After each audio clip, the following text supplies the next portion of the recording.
In the last video I spoke about FlipYap and I compared him to Bevis2. I said that they were both looking at the same thing from different perspectives. And what I mean is the scale. This person has got the same sensual sense of sensualness as FlipYap, but he approaches it in a slightly different way. There's nothing closed off about these environments. There's nothing exclusive about these environments. There's no voyeurism involved here. He's throwing open the theatre doors. He's asking you to view it. He's not suggesting it. He's not surreptitiously suggesting it. He's saying, come in and look. It's completely open. The sculpts are white, not black. The areas are roomy and huge. And there is actually a star system on this roof that I never look at, which is unfortunate. The only footage I have. Wish I had the beta and I could look at that and show you what I mean. But I talked about the infiniteness of space and the idea of insignificance because we are so tiny.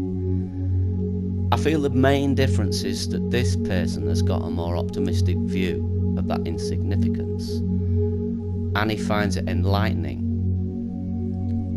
as opposed to oppressive and scary. And if you look at these spaces, he uses light brown with plenty of light coming into the areas. These monoliths, by the way, were meant to be sculpts. He never quite finished it, but he left them in because he thought they were a good idea. But you see that sculpt there, and he's also got a sense of humour. It's still sensual, he's still got the nice sensual shapes, but he's got a sense of humour as well.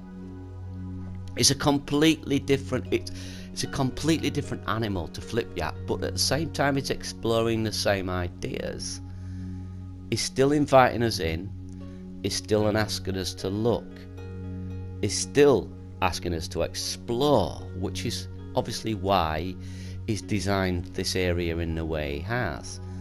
It's a museum of art that we're being invited to search around, and he's woven a narrative into it to make it a little more interesting.